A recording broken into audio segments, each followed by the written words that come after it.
हाय, मैंने एक पॉडकास्ट में सुना था, उसमें उन स्पीकर ने कहा था कि do the next right thing. जो तुम्हारे पास्ट में हो चुका है, तुमने क्या गलत किया है, उसे छोड़ो और आगे बढ़ो पास्ट को, और ये देखो कि मैं आगे क्या कर सकता हूँ, नेक्स्ट राइट थिंग मैं क्या कर सकता हूँ। अपने कैरियर से रिलेटेड, लाइफ से रिलेटेड हम अक्सर ऐसे डिसीजंस ले लेते हैं जो गलत होते हैं, फिर हम उसके ऊपर सोचते रह जाते हैं कि अब हम क्या करें। पर सबसे सही तरीका है कि do the next right thing. अपना नेक्स्ट राइट थिंग को करो, जो भी है आपके पास, जिस भी फील्ड में है या जो भी आप कर सकते हो। आपके हाथ में से पास छूट गया, अभी प्रेजेंट है, प्रेजेंट से फ्यूचर क्रिएट होएगा।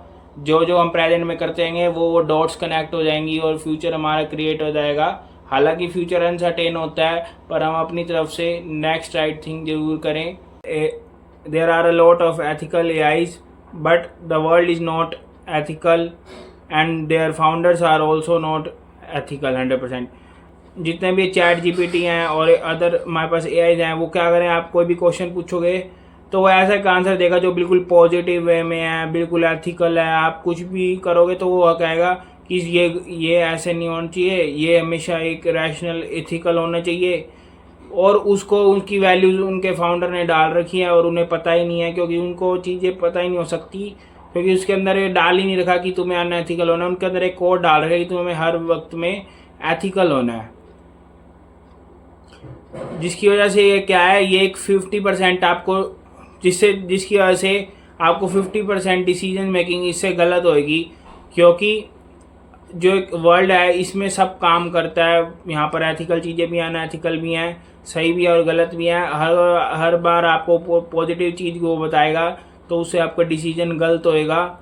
जितने भी अब जैसे यूट्यूब का एआई एल्गोरिथम काम करता है, उसमें उन्होंने डाल रखा है कि इनको जितना हो सके यूट्यूब पे वॉच टाइम बढ़ाया जाए, जितना हो सके ऐसा कंटेंट दिखाया जाए जिससे लोगों को और ज़्यादा एडिक्ट हो यूट्यूब से। बट असल में तो ये अनएथिकल है, पर ये यूट्यूब वाले एल्गोरिथम में डाल रखा है कि ये एथिकल है।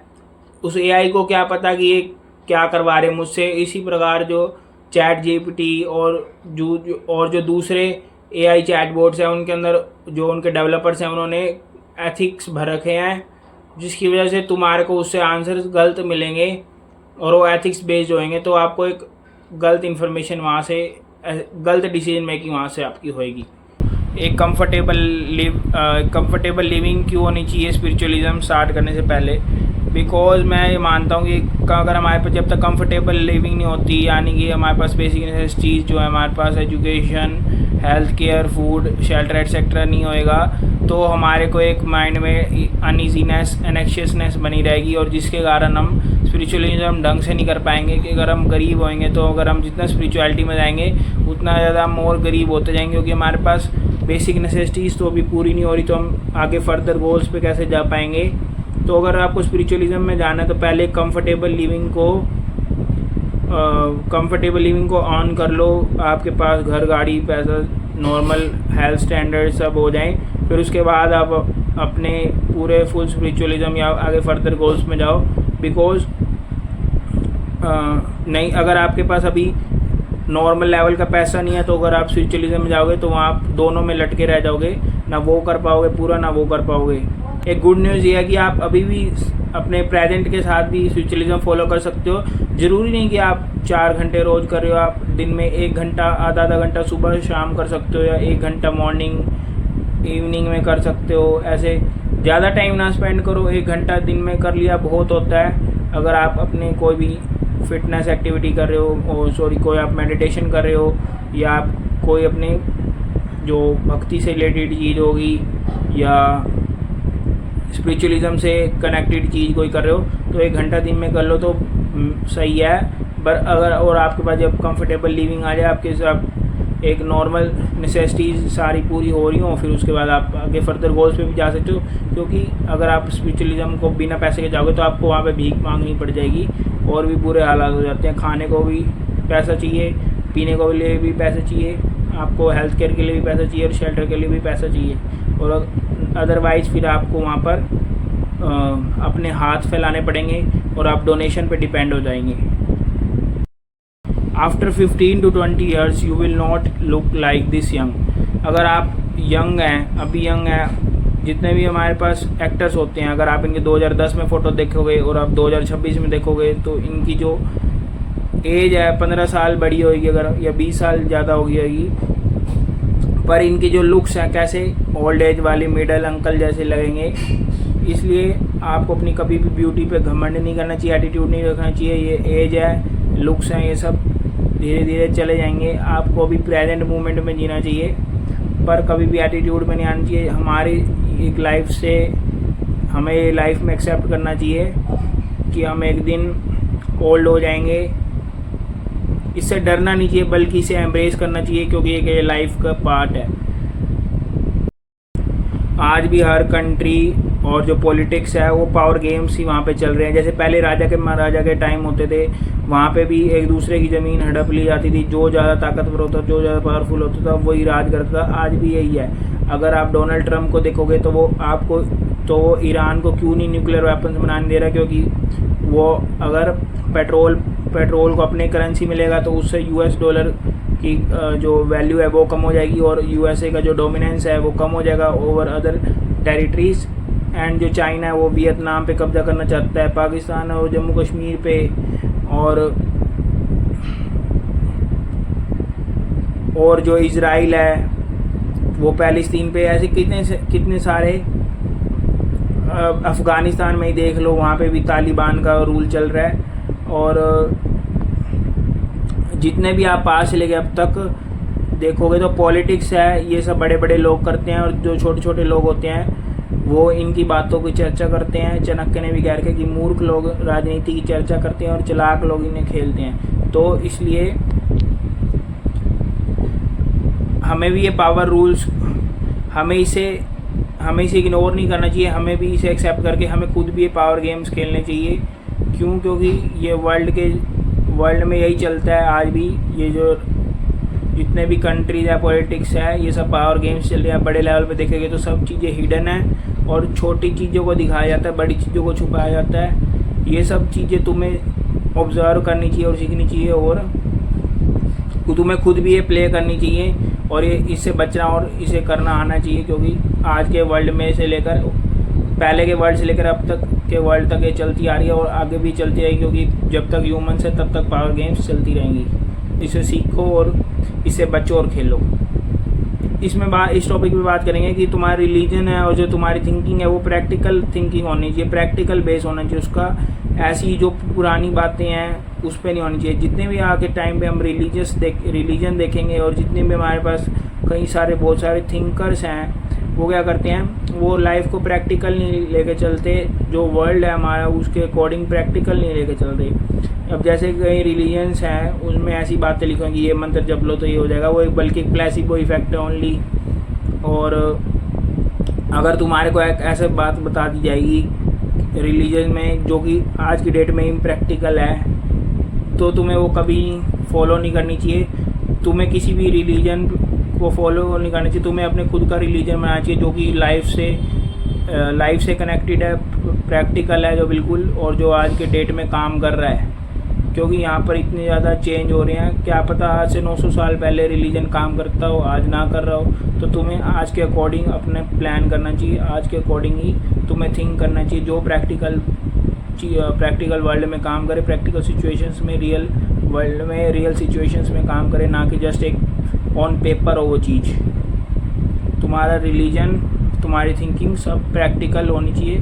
जिस भी चीज़ में तुम कर रहे हो, प्रैक्टिकल मीन्स टू से वो वर्किंग होनी चाहिए जहाँ तुम्हें नीड है। जो लोग खुद डिसीजन मेकिंग नहीं कर पाते और दूसरे लोगों को सुनते हैं डिसीजन मेकिंग के लिए, जो असली में उनकी क्या होती है, डिसीजन मेकिंग पावर बहुत कम होती है।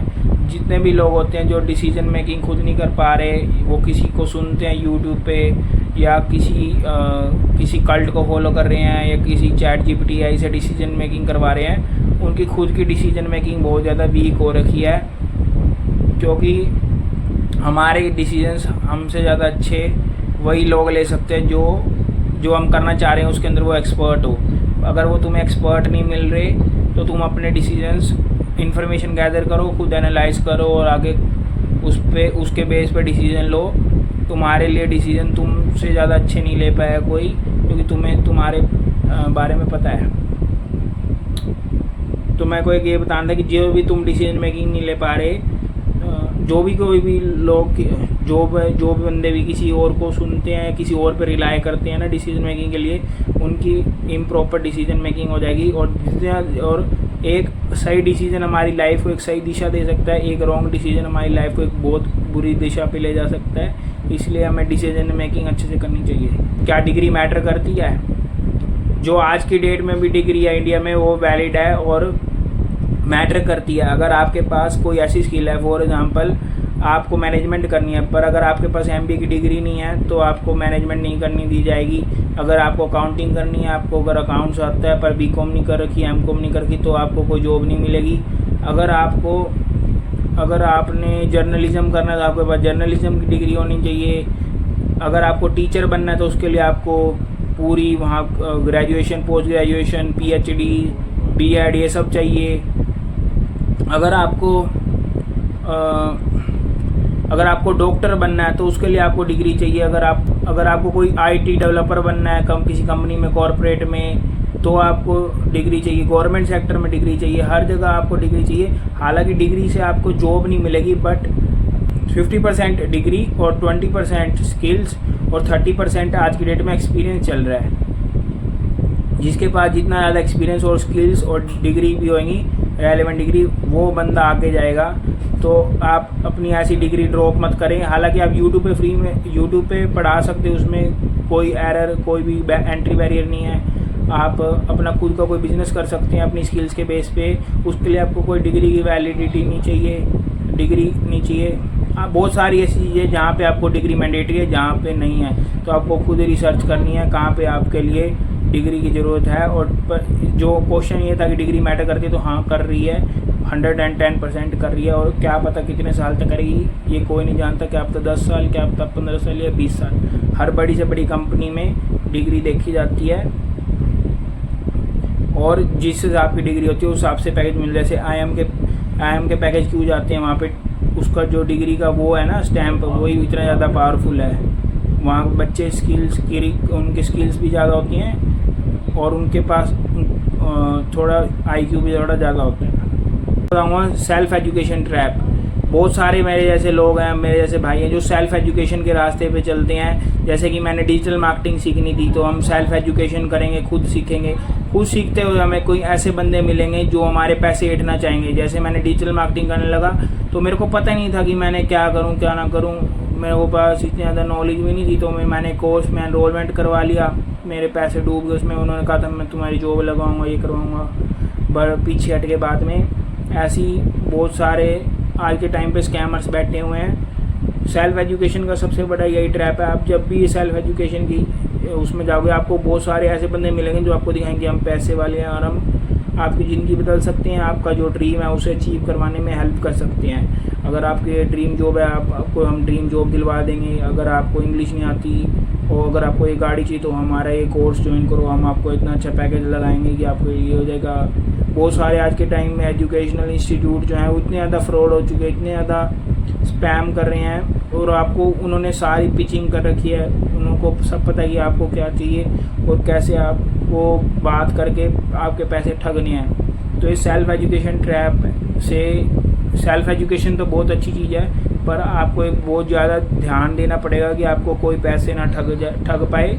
मैं तो ये कहता हूँ कि अगर आपको किसी चीज़ का कोर्स करना है ना, उससे बढ़िया पैसों में आप कोई अच्छी सी बुक खरीद के पहले ट्राई करो, फिर यूट्यूब पे फ्री पे ट्राई करो, फिर आगे चीज़ ट्राई करना कोई कोर्स के लिए।